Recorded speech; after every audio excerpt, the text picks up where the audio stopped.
Hey guys, and welcome to episode 40 of the Garage Athlete Show. So we are here with myself and Mr. Daniel Fraser. We haven't really got much structure today, just because we've had just a few logistical issues. We're meant to be having a guest. They've not ended up being free at the time we're free. So we didn't put out a question box, because now we don't do question boxes when we get guests on. So this one's just going to be a bit more of a free ball-in session. So we'd love to get some feedback from you guys on whether you enjoy this or whether you prefer it when it's a little bit more structured and we're like answering questions, etc. So yeah, always happy to kind of get feedback. And this is one that's just kind of happened by accident. But if you guys like this format, then we might drop one of these in every now and again where we do just have a chat basically for a little while. Between me and Dan. So the biggest thing for me is I nearly knocked myself out with my own barbell on Sunday night, I think it was. So for those that can't see, you've got a bit of a... Yeah, this side. You got a bit of a shoulder out there. So what happened then? So one of the things about working in a garage gym, like training in there, is there's not a vast amount of space. I've acquired a number of barbells now, but I just hadn't bought a barbell holder. And one of my 7-foot barbell was stood up just on the side near my rack. I was moving my bench to be able to do chest supported rows, and then the feet of the bench caught the bottom of the barbell, and it just kind of came straight across me and kind of grazed across the top of my head and also clonked me on it quite hard. Luckily, it's hit the hardest point of my head, my forehead, and I didn't like lose consciousness or anything. So it's one of those where it's like, right, that will teach me for being a cheapskate and not having like something to put my barbells in. So I've now bought a barbell holder so that I don't have that happen again. I was more annoyed that like I was like one exercise into back day. Like I love pull sessions. So I'd done my single arm rows on a cable. I was just about to do my chest supported rows and basically nearly knocked myself out. And I thought, it's not that safe to be out here on my own when I've just hit myself in the head with a metal bar, essentially. Like if I pass out or anything out here, nobody's going to find me for hours. So I better go inside. Luckily, the missus is medically trained, so she could clean it out. And we got some steri, is it steri strips or butterfly stitches or whatever? Steri strips. Yeah. So it's knitted together quite well. Like there was a proper little egg on my head to start off with, and it just kept seeping on that first night. But yeah, it seems to have come together all right. Got thin skin, just splits. It's such a fight. Everyone's had them annoying things that happen in gyms when it's like, it's kind of like, what's the most pointless or what's the most annoying injury or pointless, frustrating injury you've ever got in the gym? And I think I've done similar. Like it wasn't my head, but I don't know how I did it, but I cleaned a log into my chin. I've still got the scar now. Actually, it's covered up, but I did basically the same as you done. Completely split it open, like blood everywhere. Like bang the log into it, so just like blood everywhere. Like, I think it didn't need stitches, but it was like steri stripped over, and I was like, that's really annoying. Like, how have I just done that? I mean, I've seen people I've had more injuries in my garage gym than I ever had in a commercial gym setting. Like, when was it? Probably 18 months ago now. I had the shed in there and I was moving a 20-kilo plate, and there's just this really thin bit of metal on the front of the shed, and my finger got trapped between the 20-kilo plate and this thin bit of metal. So as I moved my finger, it just sliced straight through the skin across my knuckle, like to the point where, because there's nothing on the end of your finger there, you could see the bone. Yeah. It literally just sliced straight through it. Like I was sat in A&E for like 3 hours. We basically bandaged that back up. I went and sat in A&E for 3 hours to then, when they kind of opened it up, they said, oh, it's already started healing. So all they did was just wipe it, stick some steri strips on it, and like send me home. And I was like, I'm just waiting in for 3 hours for that. Literally, they didn't do anything new. It's exactly, that's why I didn't go with this, because I wasn't feeling dizzy. I didn't lose consciousness. Like I was like, and it's in the A&E in Grantham, like shuts at 6 p.m. So if it's a head injury, they just sent me to Lincoln or Nottingham anywhere, which is an hour drive. And it's like, I'm not driving for an hour to sit there for 3 hours to then basically do that and send you home with like, because Pricey, who's in the moderators groups, obviously a medic, he sent me like what they would send me home with. So it's like, if you feel dizzy or nauseous or anything like that, do blah blah blah. And as I said, it's been fine. I've picked up worse injury like this. If you don't know if you can see in my eyebrows, I've got scars from rugby, from where my head's been split open, because my skin is so like, literally I just take a blow on it and it just pops.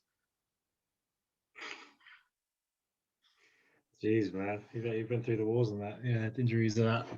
Well, they're just annoying injuries, aren't they? Like, I think I remember missing rugby games because the worst one I ever had was I dropped a plate on my toe, my big toe. And bear in mind, this isn't like a weight plate; it was a dinner plate, and it was before my debut for the club I was playing at. And I dropped it in a way I've never felt pain like it. It was unbelievable. Like my toe was. It was horrendous. I lost a toenail in the end, but like it was like, so you're missing a game because you've dropped a dinner plate on your toe. And I was like, you honestly, I can't tell you how bad this is. It was like, of course, I got branded, soft and all that kind of stuff. Maybe I was, but like, honestly, like, I can't. I'd rather David have Hay punched is like, has ruined toe injuries for every other athlete ever, because actually your big toe is a really important part of your foot's anatomy. Like if you've got an injury on your big toe, every single step you feel it. But because he lost that fight and then he was like, oh, well, I broke my toe. It's like, well, why didn't you say that beforehand? Like, and he just, turned you into a laughing stock. Yeah, I remember that clearly, man. But yeah, you're right. Like the big toe it does. Well, try squatting with your big toe off the floor. It's almost impossible. Like one of the first cues I always give people is push all your feet into the floor, spread it, but then really push your big toe into the floor, like right through it, especially on things like good mornings and deadlifts, because it really does make a difference in terms of feeling rooted to the floor. Like it's a huge. I think a lot of people, when they first start learning to squat, are always taught, right, shift your weight into your heel. But that's because everybody's their center of gravity is so forward dominant. You have to get them to sit back into it to rebalance that, or else they're finding their kind of heels come up. But once somebody has got to a point where their mobility, where they can actually squat properly, like having your weight in your heel, unless you've got your heel raised, probably isn't the best cue. As you said, it's trying to get that weight to spread all across your foot. When you're in a squat, your center of gravity moves like forwards and backwards, depending on where you are in the squat. So if all your weight's on your heel, that's not the ideal kind, especially if you're trying to get quad activation, that's not the ideal position to kind of be in. It's why people wear squat shoes, because it lifts them up into a more kind of like favorable position. I've been doing a lot of reading on barefoot training recently, because I squatted in socks for 4 or 5 years now, just because I feel it better. I like it. Like it's nothing to do with anything. I've got decent mobility around my ankles and my hips, so I can squat in bare feet and kind of not have any issues with it. But there is major zealots like on each side of that argument that are like, no, you should always have something under your heel. You should always have this, that, and the other. And it's like, actually, it depends. It's person dependent. Like everyone's length of limbs, everyone's depth of where their femur sits in their socket, everyone's natural like mobility around their ankles, it's all different. So for some people it's going to be great. For others, it's probably not a good idea to do that, because you might be causing some issues further down the line. Yeah, I think you nailed it there. I had a podcast on with Joe McGill on the other day. It was on one of the ones I listened to. They were talking about what is better, what is the way, and they're like, well, you have to try the athlete in different things. Like, how do they find in an Olympic shoe with the heel raised off the floor? How did they find it? Do they feel the right thing's working? The thing, and then you go completely the other way. Take all the shoe off, go everything off. Start with barefoot, and then build from there. Then put them in like, things, something like a basketball shoe, and then see how that feels. Then maybe try something else. And like you're constantly trying to find the right thing. with what works. I mean, I switched from a heel in the Romoleos, the Nikes, which is a pretty decent heel. I think it's a 3/4 inch, or it might even be an inch. I'm not too sure. Heel, which is pretty good to help me get depth. But I used to really struggle with depth, and I'm not kidding when I say I used to bury my squats as deep as I could go, but I couldn't. It was marginal, my depth. I got red light once in a comp, and it's the only time I've been like fully red light. And I was like, it was horrible. So I was thinking, all right, well, what's going on here? And what I used to do loads, because it felt right, was breaking from my knees a bit more at the squat and keeping a really upright torso. But what we were finding, what I found from going from the knees and then the hips, or not even really breaking from the hips at all. Yes, it loaded up my quads up, which is where I'm stronger, but it really was. It was you were basically leaving it up to the judge on the day to decide, is your depth good or not, because you're not really giving him much a solid evidence that you've got that hip crease below the knee. So I got red light, but then my bar path was falling forward a little bit because of this knees shooting forward. But then what I started doing is actually got weaker when I first started doing it, which is, this is the battle you'll have with sometimes, particularly powerlifting, about changing leverages in people's movements and in bodybuilding in terms of really trying to target a muscle. Yes, you're going to get weaker short term, but long term, you're going to make better gains. So I started breaking from my hips a lot more, not completely exaggerated, like, really sitting back to a box or anything, but just that initial movement of pushing the hips back first completely cued my body up in a different way. The fact my bar path was a lot better, it was a lot straight up and straight down, and I was able to get depth without Ollie shoes on, purely because I've cued myself up in a better way. So some people were even saying, have you been doing loads of mobility work to get better in depth? Have you been working harder? I was like, I don't do any mobility work. Like I just worked on focused my efforts on moving better, more organized. I know Duffin talks a lot about this. If you moving well is mobility. If you move in the right way and cue the right things up, you are doing decent mobility training, because you're training the right muscles to do the work, and you're strengthening weak areas. I mean, we've talked about this before on the podcast. Normally a tight muscle is a weak muscle. So if you can strengthen that up and find the right way to do it, you'll find you kind of loosen things off. Same way if you've got, let's say you got a tight back, it always comes up, but you've probably got tight glutes, tight upper back, something's below or above it is causing the problems. So yeah, I went from Ollie shoes to no Ollie shoes, and now I'm quite, I know I've got the twins, I've got, had some injuries and all that, but I'm starting to build some kind of momentum in my training. And they've just released the calendar. I don't know what it's like for bodybuilding, but they've just started releasing the powerlifting meets over the next few months, starting in July, I think. So suddenly, like, the brain's all like, okay, all right, well, let's see where we go. Who knows? So I would love to compete again if the body stays in one piece. Yeah. And we can get the help with the twins. But yeah, it's exciting. But yeah, they've been releasing all the bodybuilding shows and stuff. I think they start from May, which I think is being a little bit hopeful. Because by June, July time, they're saying about like people being able to have indoor like spectator sports and stuff kind of being back. So I'm competing in August. So I've one for one that's a little bit further back. Yeah, did you not know that? Why? When? I'll just have to change. When? When are you going on holiday in August? Have you booked your competition for a holiday? It is August 21st. I'll have a look. Okay, I might not be competing in August. However, there's another show, I think 2 weeks after. This is becoming a regular thing. Was it last week we had the you really failing spectacularly with opening the was it the face mask? This week it's you're not going to do your show, by the way. It's like, wow, this is brilliant. Donald's blunders a word. We've got to come up with a name for this, but this is great, man. This is so funny. Sorry, I'm creasing. Yes, I might be competing in September now. It depends. But like deep into contest prep. Manchester. The one in September would be in, where was it last time? It wasn't Bath, was it? No, Rugby. Yeah. So I've got a couple of options anyway. I wanted to go for the one in Manchester, so basically if I messed it up, I then had another opportunity. But I might even come in early. I don't know.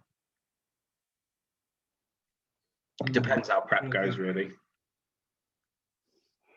Yeah, I mean, I think what people don't realize with bodybuilding, I think it's one of those things. I think if you know, you know.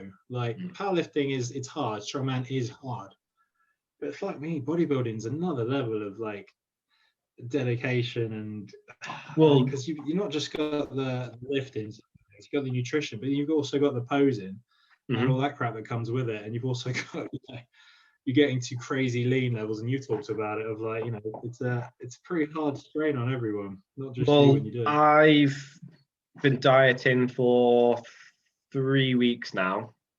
I think I'm coming into my 3rd week now.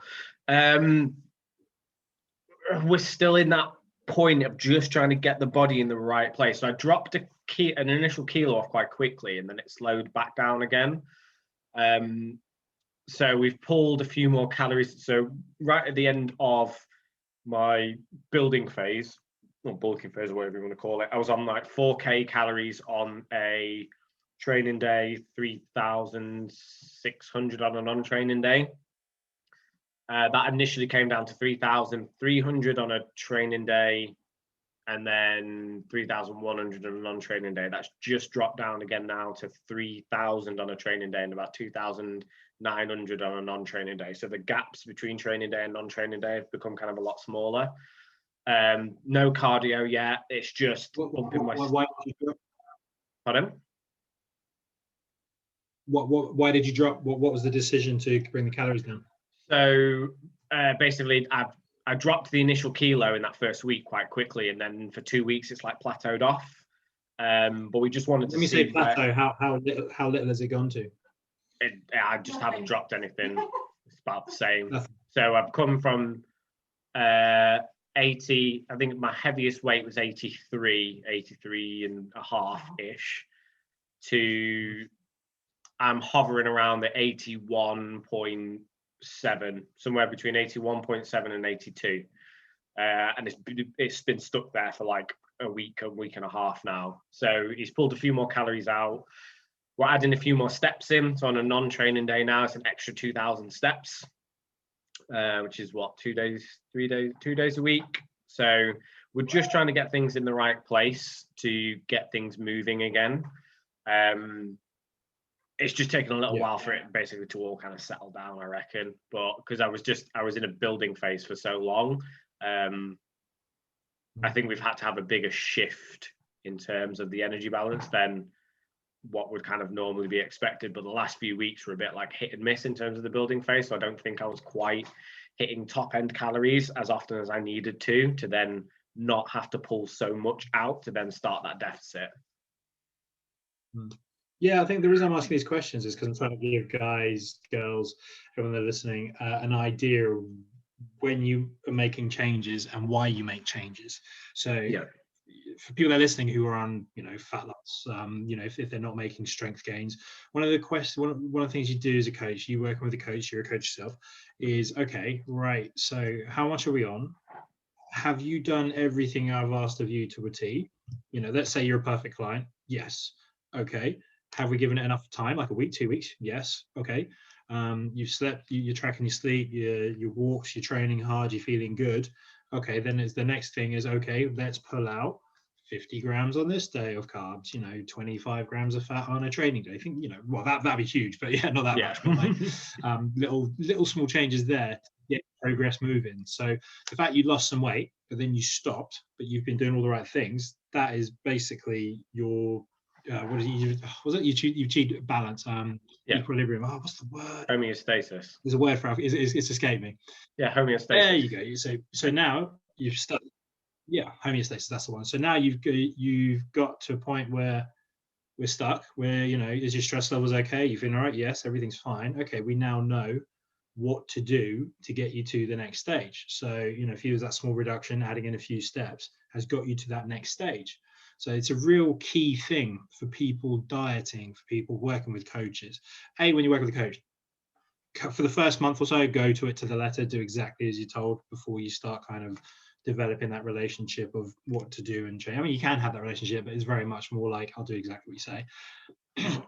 Because then when you do get stuck, there's so many things you can do, and things that if you're on your own, you'd probably go crazy. Probably even if you were, this is where it's always refreshing when coaches have coaches, because if you were on your own doing it, I don't know about you, I would have probably made changes last week at some point. Huge, yeah. Some probably a lot more drastic than what you've done now. You probably would have started adding loads more things or changing, really starting to move things around. Whereas maybe all it's taken is just 2,000 more steps, which isn't that much more, and then I can pull a couple of grams of carbs out. So yeah, it's the idea of, it's a long-term thing of when you're in that deficit of using the right tools at the right times, which obviously comes with experience and that kind of stuff. Yeah. Also, I think it's like, at the moment my food's high, so I'm not emotionally attached to the decisions that kind of need to be made. In about 6, 8, 12 weeks time, when I'm pretty lean and food's going to be, in about 12 weeks, I'll probably be moderate. Cardio is probably going to be in there. I hate doing cardio. Like pulling food, I like food. Like when you've got an emotional attachment to the decision that needs to be made, are you going to do what needs to be done to achieve the result? Some people are able to do that. I'm not one of those people. I'm just not. I know that I need someone to be accountable to. I need to offload those decisions to somebody else to make those decisions for me. So then I can just focus on ticking the boxes and just implementing the plan. Like, I know how to create a calorie deficit. I know how to write a training program. However, knowing what to do and doing what you need to do are two completely different things. And absolutely, as you said, I think it's one of the reasons why a lot of coaches have coaches themselves, because they understand the value of coaching. They understand the value of letting somebody else take care of the headache of the what to do and the why to do it. You just go and execute, rather than having to think and second guess on, am I doing what's right for me right now to get the result that I want?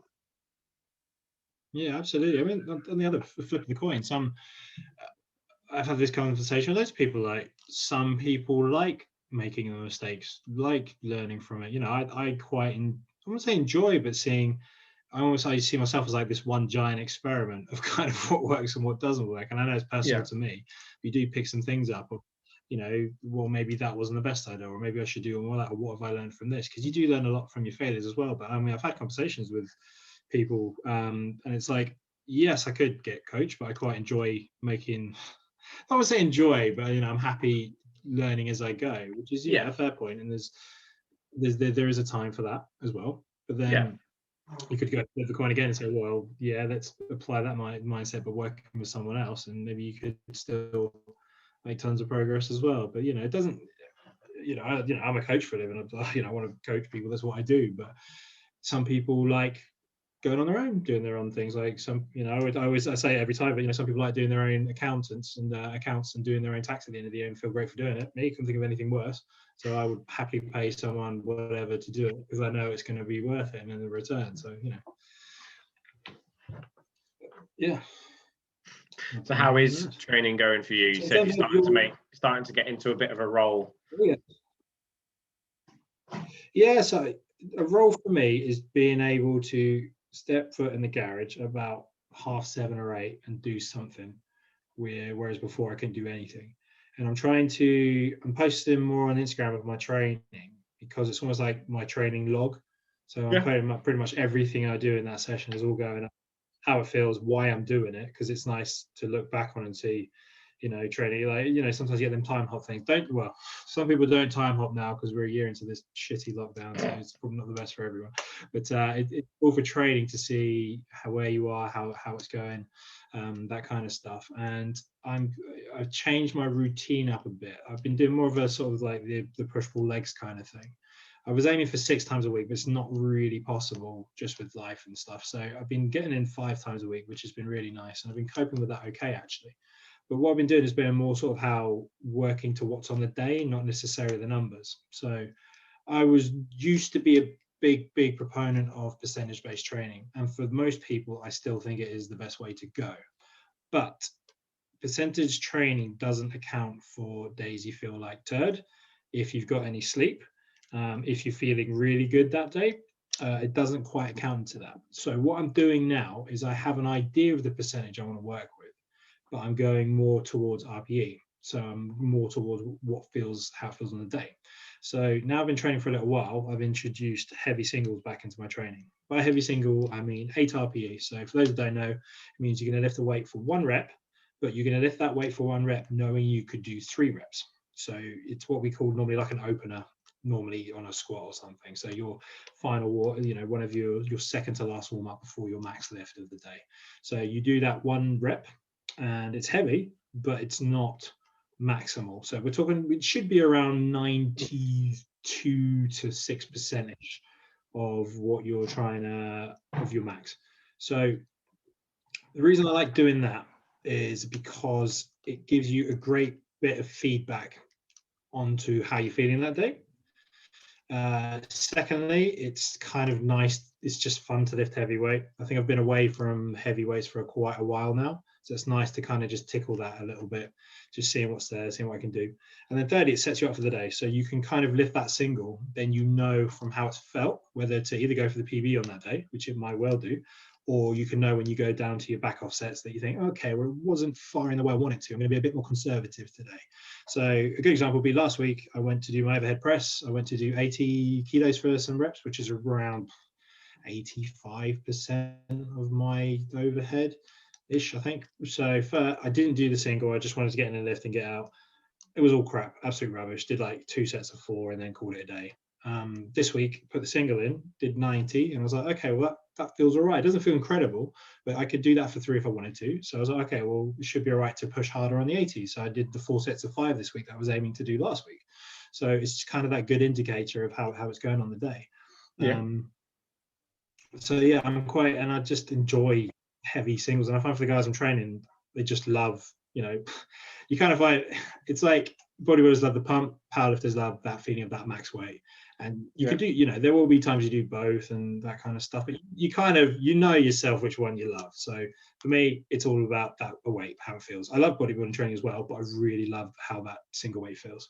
So it's been nice to put it into the training, to just feel it in training.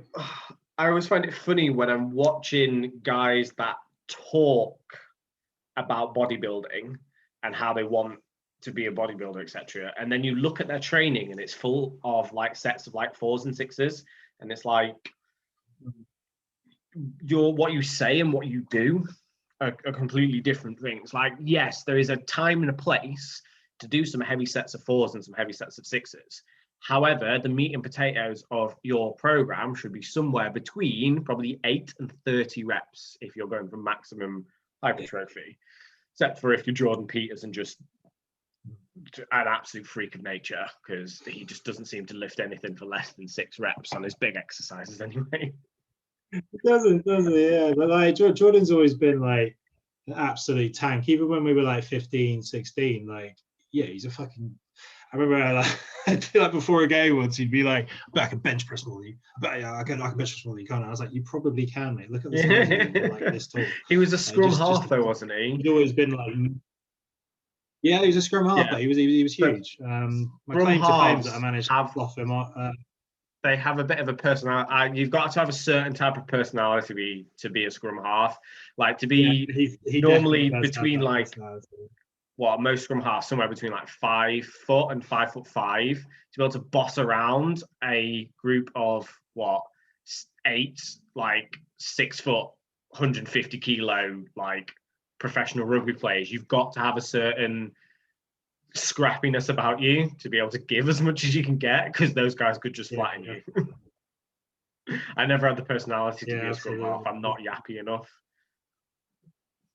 No, well, I was a prop, so definitely not, man. But yeah, it's interesting when you say about the sets of 4s and 6s and that kind of stuff. Like, if you want to get muscle growth, to do it with low reps is really fucking hard. Like if you want to get, let's say 30 reps in a session through sets of 5s with how heavy you're going to have to lift to get that result, you're going to have to work really bloody hard. And by the time you've done your sets on, say, squats or something, you're going to be goosed. Like if I do a heavy 5-5-5 squat in a session, it's like really go for it, that's me. Like, I can't do any more. Which in terms of hypertrophy is the main goal. That's not enough. You're going to have to do more. So you've kind of burnt out before you've been able to tap into everything your body can do. So there's a reason, sets of 8 and plus and all that kind of stuff is so utilized, because you can push hard on it. You can push pretty hard for sets of 10, 12, but you can do it for multiple sets if if the program decides you need to. I mean, there is a time and a place when you need to just go as heavy as you can for low sets, but typically speaking, you're going to need some volume to grow, and to do it with big heavy sets, it's not the best way. It's not really the way to do it. I've been pleasantly surprised over the last month, although I am trying to cut some weight. Like I am down 3 kilos or so, and the aim is to get under 120 for the first time in ages, but then push further from there.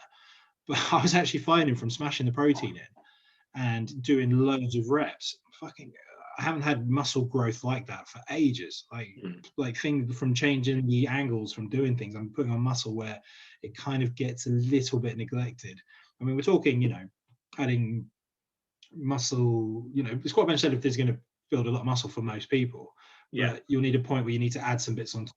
And I found by just working on other stuff, like things like upper chest, like shoulders, hamstrings, even calves. I've been doing that training. Like things are starting to grow, which haven't grown for years. I was like, oh, this is pretty interesting. Like high reps, is the kind of way to go. Even on a calorie deficit, I think, because I was a bit, around that 20-ish% fat, I could probably borrow some fat to, negate the fat loss and build some muscle. And it was pretty. It's because you've not trained like that for a long time. That's a big shock to your system. So I put out something recently on my stories about how there's 3 times when the body is primed to build muscle and burn fat at the same time, even at an intermediate/advanced level. So obviously newbie gains, when somebody's completely new to training, you'll know this, you can stick them in a deficit, they start lifting weights, they're going to build muscle and burn fat. They just utilize those extra calories from the fat, as you said, to be able to build that muscle tissue. The other 2 times are when you're in a detrained state. So that whole muscle memory thing that people say, that's just because your body again is in the prime position to just regain muscle it's kind of had before. And then the other one's if there's a drastic change in your training. So if you've gone from doing a powerlifter style training to more of a bodybuilder style training, that's a drastic change. So again, it's going to shock your system.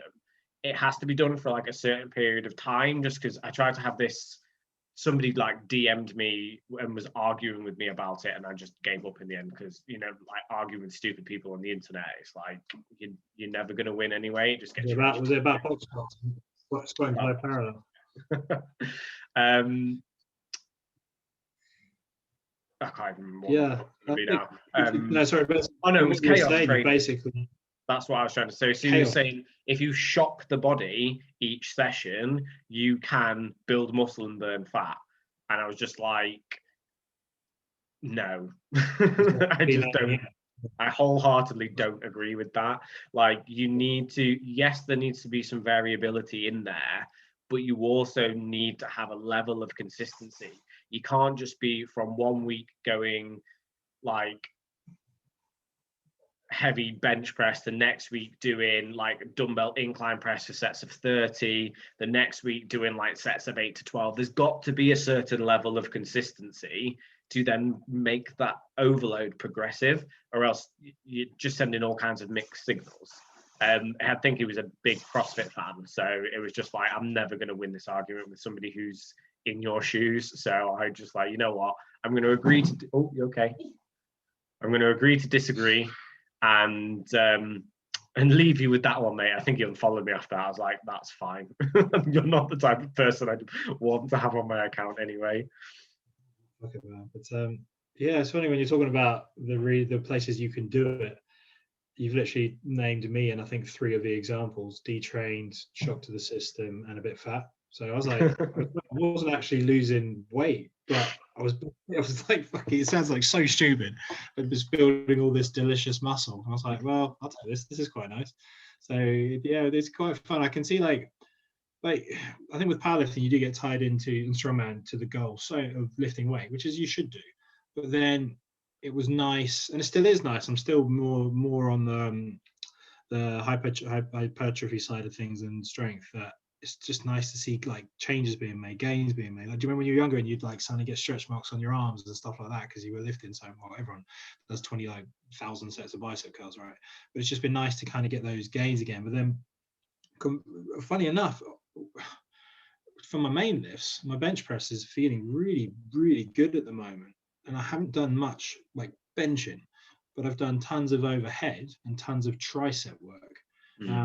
My friend Chris has just hit we'll try and get the podcast at some time. He's just done a 180 bench and he's barely touched bench in 14 weeks. Well, what's he done? Smashed his overhead and smashed his triceps. And I'm feeling the same thing here from building maybe muscle groups I neglect. Other things which you probably like, if you're a strong squatter, like, you know, if you're a strong, let's say, low bar, really wide stance squatter, getting, you know, sort of really maximizing averages and up, chances are you're not fully, you know, go back to the bodybuilding example, you're not fully maximizing your quad strength or maybe your upper back strength. So if you're that kind of low bar squat, if we switch you out to a high bar narrow stance squat for a little bit, you might find you can make some more gains, not only in just muscle, but when you go back to the lifts, because you've built muscle groups which are now strong, which don't get worked as much in the range of motion you do, to get a better lift. So there's, you know, sometimes you have to kind of look a bit from outside what you do in your training to get better. Like a good example today is Jen Thompson on her Instagram, who's like the best female powerlifter like ever, in my opinion. But insanely in the bench press, like she's unreal. I think she benches 145. I think maybe at comp, but like I think she's a 63 kilo woman. Jesus. I'd love to get on the podcast if we can. She's fascinating, all while being a full-time teacher. But she's like, I don't train in the traditional powerlifting way. She's like, I hit my SBD, like squat bench dead, maybe once every 8 days.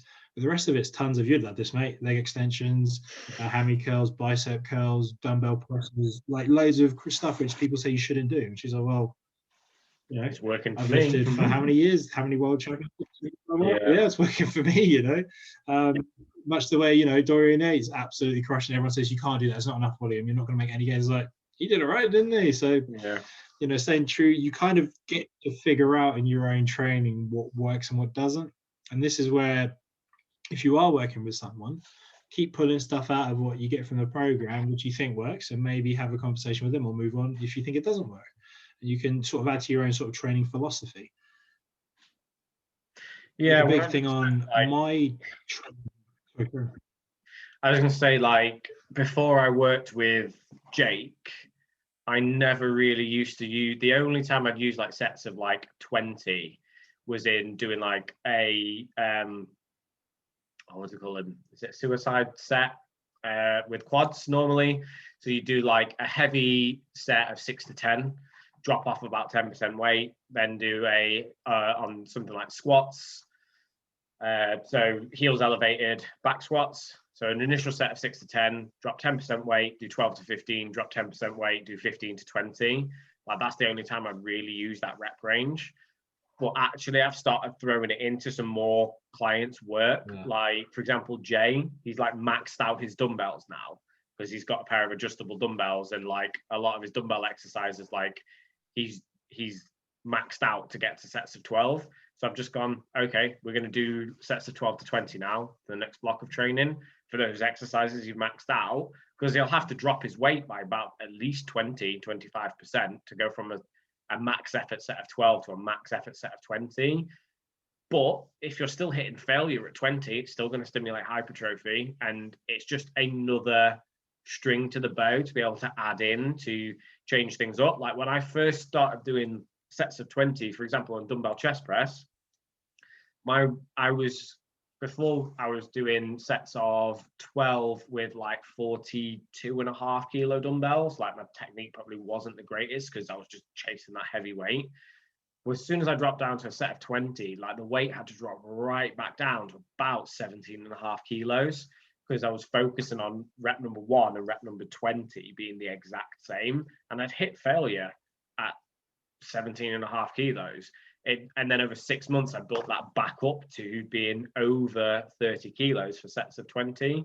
So there's a lot of progress that can be made. And as you said, sometimes it's working with a different coach that's got a different training philosophy that opens your eyes to it and goes, okay, I can see why this would be useful now. Like, I don't implement it with everyone, but it's another tool that I use now when I'm trying to add in a little bit more volume. Well, that's it. They're tools. You've nailed it. Like, I think now I've been coaching full time for, I think, maybe 6 years or so, and then I've been lifting since I was 15. Like, pretty, 3 times a week since I was 15. I'm pretty sure I've hit my 10,000 hours, if not probably plus.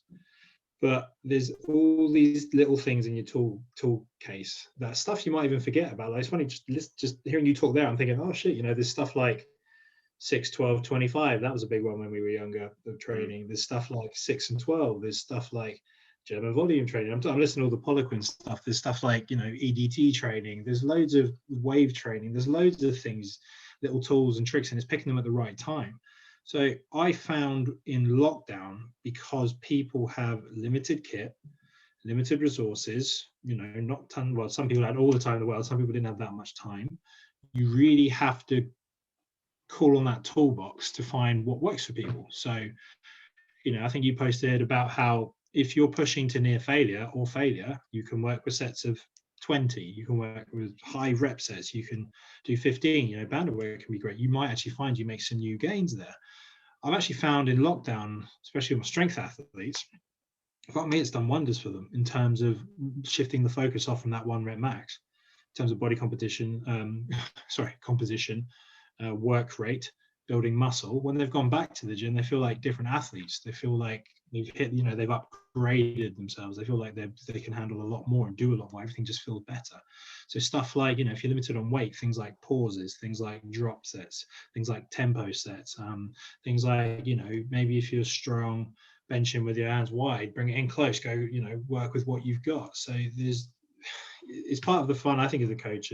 It's a bit more time consuming, but it's quite fun working out all these different solutions to people's problems. But there is, that comes with, knowledge and years of experience and that kind of stuff. Yeah. But you've got that toolkit you can call upon to get people better. 100%. And yeah, it's, as you said, it's something that's kind of like highlighted to me through lockdown, is that not everybody is able to adapt to that sort of thing. Like, as soon as you took away the gyms and that environment, they've either jumped on and tried to become a Joe Wicks and be jumping around their living room doing HIIT, in which case, I'm not being funny, he's a lot more attractive than me and has got a lot better of a marketing team. Like, that's not the level I want to try and compete on. Like, I know my lane, like, and I'm going to stick at it. And there are things we can do with at-home training. Obviously, it's really, really helpful if somebody's got access to a home gym, etc. But if they don't, there's still plenty that can kind of be done with what the average person has with the kit they've got at home. Absolutely, man. Absolutely. I've actually found some people are doing better in lockdown. It's almost like they've seen, how you deal with lockdown and the pandemic and life is, it's up to you. No one's saying there's a right or wrong. If it's all got on top of you and you feel doing some training, the thought of trying to improve yourself in that way is actually going to make you mentally worse, then don't worry about it. Like, focus on fixing your head. Like, that's totally cool. But, if you found lockdown has been an opportunity to improve yourself, or say, well, I call it the fuck it moments, when you go, fuck it, let's just make the best of what we got, let's smash the situation, then lockdown's been, strangely, and I feel a bit pissed off at myself for saying this, and also an opportunity for people to really change and get better and finally lose that weight they wanted and get the results they want. I mean, bar maybe pulling a 1 rep max, if you've got body weight goals or composition goals, fuck me, you could have improved it in lockdown if you really wanted it. Like, it was a time to do it. I mean, luckily with gyms opening back up, we can get back and train, you know, hopefully it all moves forward in the way we want to. But I mean, it's been a great opportunity to do it, but then it's not the last opportunity. You know, No. there's always So another day, another chance. It's like if you there's a slip quite a up on your famous quote diet. that I like, that the perfect time to plant a tree was 30 years ago. Yeah. Sorry, the best time to plant a tree was 30 years ago. The second best time is to do it right now. So yes, Yeah, totally. like Right? looking back and knowing that I could have started however long ago, yeah, that's great. However, if you haven't, you can't change that. However, you can change right now, and you can do something about it right now. And then when you move into the future, at least you've started. Oh, absolutely. One of my favorite quotes, not quotes, was all just anecdotes from when people start doing these changes and working with me, is I wish I started sooner, or you know, I did it. It's a big like, well, you didn't have to start soon, you've done it now. It's amazing. But Yeah, you just have to get that foot in the door, right? Awesome, definitely. man. But I I think think that's going to be a it's good place to leave it. So we weren't overly structured today. I think that was a nice place to wrap it up. So if the guys want to see any more of your content, where can they find you? You can find me on @Barbells&Beans on Instagram and Dan Frazier on Facebook, and trolling posts in the Home Gym UK group. And I'm DHPT on both Instagram and Facebook. And I do put the links to all the social media profiles and everything in the descriptions, so you guys don't have to go searching. It's all there for you. Well, it's been great to catch up with you, buddy. And I will speak to you again next week, when we should have a guest for you guys. So yeah, we will have a guest. we got a couple of guests lined up for the next 2 or 3 weeks. So you don't have to be sick of us too. Awesome. Right. I'll speak to you later, buddy. Bye For now. You take care of that. Peace.